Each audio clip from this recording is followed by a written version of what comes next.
Olá, pessoal. E aí, tudo beleza? Tudo bem com vocês?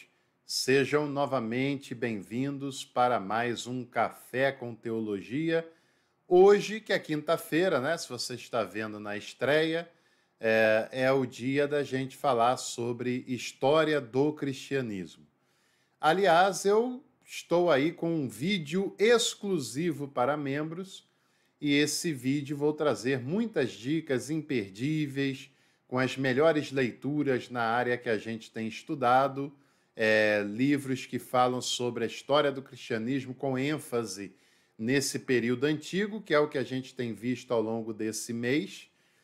E se você ainda não é membro, você pode se tornar hoje mesmo, escolher um dos planos do nosso clube de membros e desde o pacote café básico, que você paga só R$ 7,99 por mês, você já tem acesso a esse vídeo exclusivo aqui da área da história do cristianismo. Se você quiser ter acesso a mais benefícios, tem também outros planos, é só você dar uma olhadinha e escolher aquele que for melhor para você e para as suas expectativas.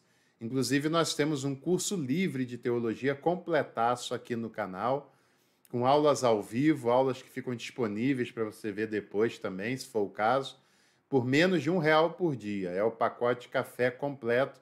Se você se interessar, vai ser muito bem-vindo e bem-vinda também aqui com a gente, tá bom? Hoje nós vamos falar sobre a separação do cristianismo em relação ao judaísmo. Isso aconteceu ainda no primeiro século da era cristã. Isso acontece lá atrás, no passado. Por mais tempo que faça, até demora para isso acontecer.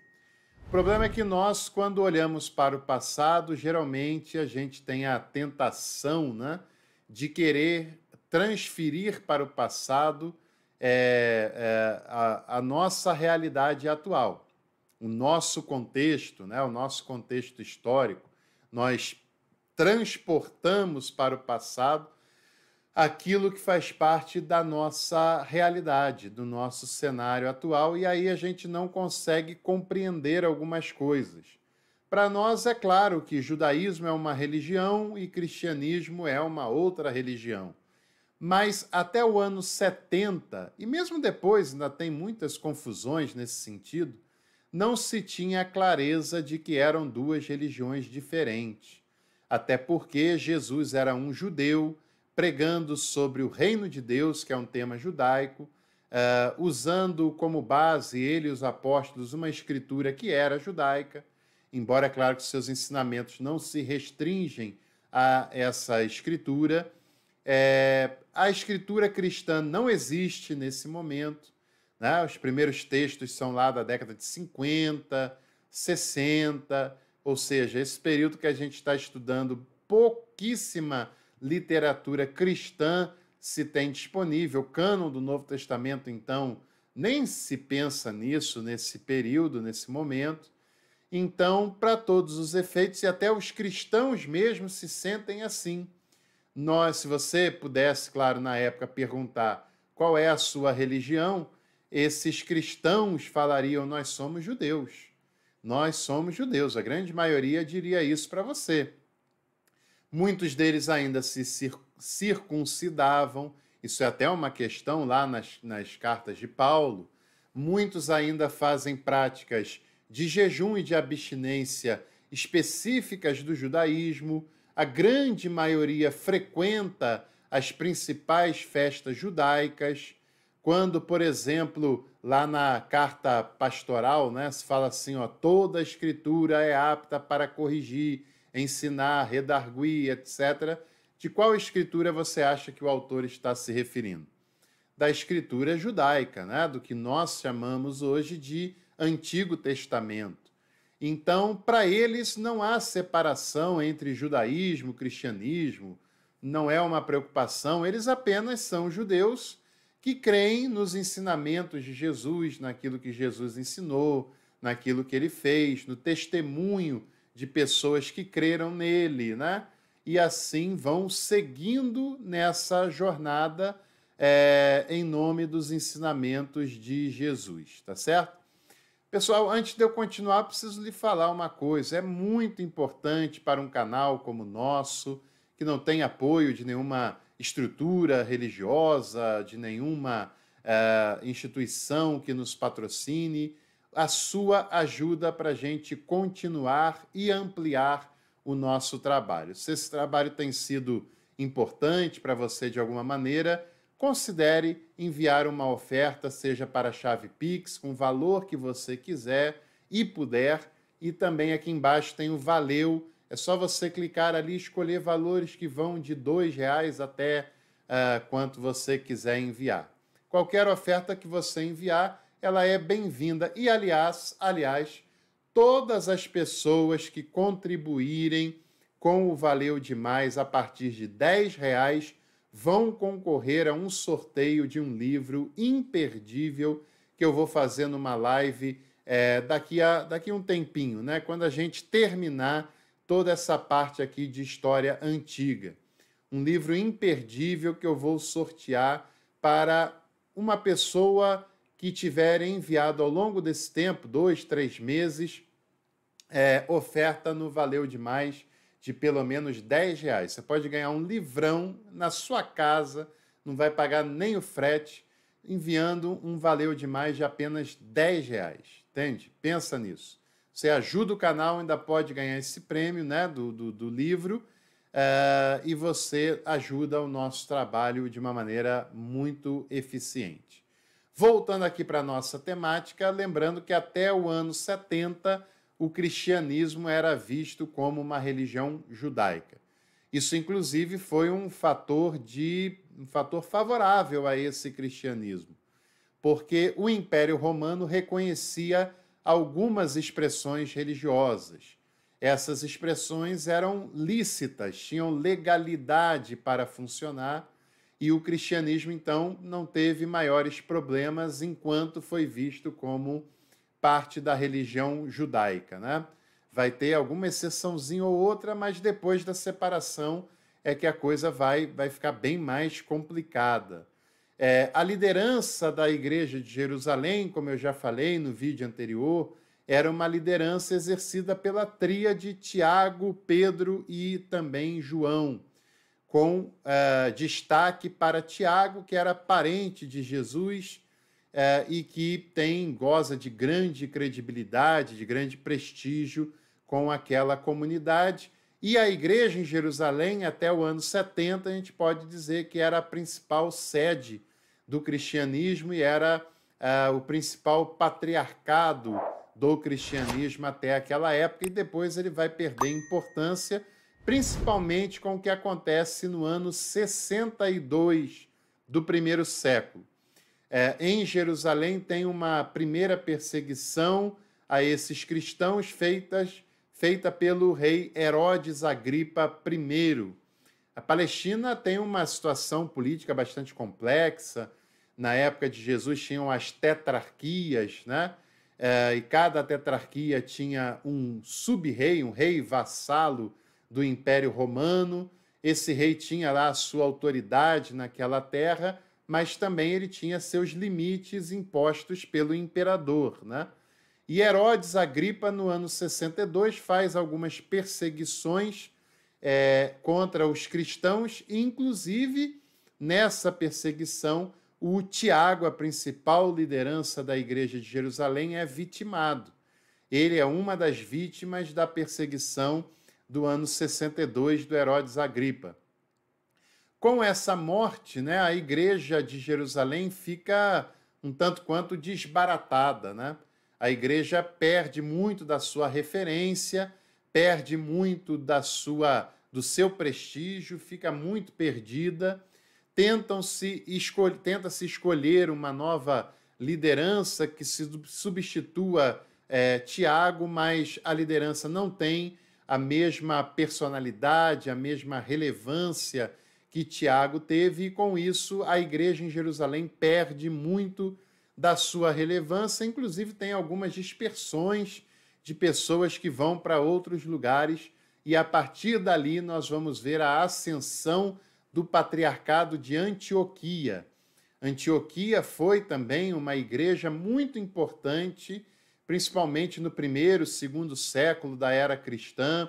Era um lugar que vai reunir milhares de cristãos em pouco tempo, que vai ser liderada pelo Inácio de Antioquia, que é uma liderança importante, inclusive vai ser martirizado pelo Império um tempo depois, que nós vamos ver isso nas próximas semanas. E Antioquia vai ganhando importância, dura não muito tempo, né? Mas durante um determinado período ela tem uma ascensão na sua importância, na sua relevância, principalmente depois do declínio de Jerusalém. No ano 64, as obras do templo em Jerusalém foram concluídas e milhares de pessoas que dependiam desse trabalho para sobreviver e para garantir o sustento e a manutenção de suas famílias ficam desempregadas e sem ter muita coisa o que fazer para mudar a sua situação. Isso, é claro, vai gerar uma série de insatisfações, uma série de problemáticas sociais e econômicas numa região já empobrecida, e vai eclodir uma revolta no ano 66, e essa revolta que busca a independência ali da Palestina vai durar de 66 até o ano 70. Claro, esse pessoal da Palestina não tem tamanho, número, estrutura suficiente para fazer frente ao Império Romano. Na verdade, eles só conseguem esses 4 anos ali mantendo essa revolução de uma certa independência, porque Roma está vivendo um verdadeiro caos lá na sede. Aquele incêndio lá de Nero é mais ou menos nessa época. O pessoal está reconstruindo a cidade, o pessoal está enfurecido contra Nero, e Nero tentando a todo custo se manter no poder. É uma briga intensa, uma briga constante. Todos os esforços da capital do Império Romano estão concentrados nessa disputa política. Eles não têm tempo, não têm oportunidade de cuidar lá do fim do mundo, que era a Palestina, e, portanto, deixam aquilo um tanto quanto de lado, né? No ano 70, quando Nero já tinha sido executado, Vespasiano já está no poder, a situação já está muito mais controlada por lá, aí não tem mais jeito, a cidade de Jerusalém vai ser invadida no ano 70 por ordem do Vespasiano, com um exército liderado pelo general Tito. General Tito, que anos depois sucederia o próprio Vespasiano como imperador de Roma. E é claro que você comparar o poderio militar do Império Romano com a Palestina é a mesma coisa que você querer matar uma barata usando um fuzil. É totalmente desproporcional, né? Totalmente fora de proporção essas realidades, não há comparação com as forças de um e de outro. E aí é claro que a cidade de Jerusalém ela é invadida, destruída, como também o templo é destruído, né? E isso gera caos e mortes em Jerusalém, e gera também uma insatisfação. Claro que esse é o menor dos problemas que Jerusalém tem, mas para aquilo que a gente está estudando é importante a gente lembrar o seguinte, que na invasão do ano 70, um grupo de cristãos disse ter tido uma visão, e nessa visão eles eram avisados da destruição que vai acontecer em Jerusalém, e eles aproveitam essa deixa e fogem de Jerusalém e vão embora. Que coisa, né? Cristão roendo a corda? Que isso? Que coisa esquisita isso, não? Será que era só naquela época que isso acontecia? De cristãos roendo a corda, que na hora do calo apertar, eles estão sempre do outro lado, nunca estão com aqueles que estão sofrendo. Caramba! Bom, é claro que nem sempre isso foi uma realidade, né? Claro que lá na antiguidade os cristãos estiveram do lado dos que sofrem. Inclusive, na aula passada, a gente falou muito sobre os cristãos lutando para acabar com a desigualdade social, mesmo sendo eles cristãos, pessoas pobres, pessoas que não tinham muita condição, né? Mas, infelizmente, casos opostos a isso aconteceram e os judeus ficaram profundamente revoltados com aqueles cristãos que roeram a corda no momento em que eles mais precisavam de ajuda, no momento em que a nação mais precisava do apoio de todo mundo, no momento em que a destruição seria grande, um grupo de pessoas que eram dali fogem, vão embora, deserdam, deixam o pessoal lá sozinho, para morrer sozinho e somem de lá. Os judeus não toleraram essa postura. É compreensível que eles não tenham tolerado isso, de fato, e a partir de então eles fazem questão de deixar claro que judeu é uma coisa e esses cristãos é outra coisa, totalmente diferente, não temos nada a ver com isso. É claro que essa deserção foi de um grupo de cristãos que estavam na Palestina, não é de toda a igreja da Palestina e nem tampouco dos cristãos do mundo inteiro, mas aquilo pegou muito mal. Os judeus não viram aquilo com bons olhos e, a partir de então, deixaram muito claro que há separação mesmo entre eles e que essa separação ela é irreconciliável, né? E com isso, Jerusalém está fragmentada por todos esses motivos, pela morte de Tiago anteriormente, a queda da igreja de Jerusalém já desde 62, a cidade está em frangalhos, está destruída, o templo também, isso afeta todo mundo que lá está, e a igreja de Antioquia cresce em importância, em prestígio, em tamanho, em relevância, e ela vai ocupando essa proeminência essa que algum tempo depois também será reivindicado, direto ou indiretamente, por Roma, por Constantinopla. Vai demorar ainda para Constantinopla entrar nessa cena, mas ela vai entrar lá no quarto século, e também Alexandria, que sempre foi uma capital cultural extremamente relevante para o judaísmo, para o cristianismo. O norte da África vai ter uma importância grande no cristianismo da Idade Antiga, né? Com essa destruição em Jerusalém, muitas pessoas têm que sair de lá, né? Têm que ir embora, têm que ir para outros lugares, e o cristianismo vai se expandir para a Ásia Menor. A Ásia Menor, que é aquela região ali de Éfeso, da Galácia, aquela região onde tem as 7 igrejas do Apocalipse, né, que recebem cartas: Esmirna, Tiatira, Sardes, Filadélfia, Laodiceia, a região que hoje é a Turquia, a atual Turquia. Turquia que tem um pedaço na Europa, onde teve lá Constantinopla, que hoje é em Istambul, uma cidade extremamente populosa, extremamente importante, que foi a sede do Império Bizantino, porque antes de ser Istambul era Constantinopla, antes de ser Constantinopla foi Bizâncio, né? Então aquela região foi uma região bastante importante para o cristianismo, como será ali o Oriente Próximo e também o norte da África, regiões que hoje praticamente o cristianismo é mínimo, né? Mínimo, para não dizer inexistente em alguns lugares, mas na antiguidade já foram regiões fortemente cristãs e também de grande produção teológica, como nós veremos nos vídeos que vêm por aí. Bom, pessoal, então eu espero que você tenha gostado de saber como o cristianismo oficialmente se separa do judaísmo.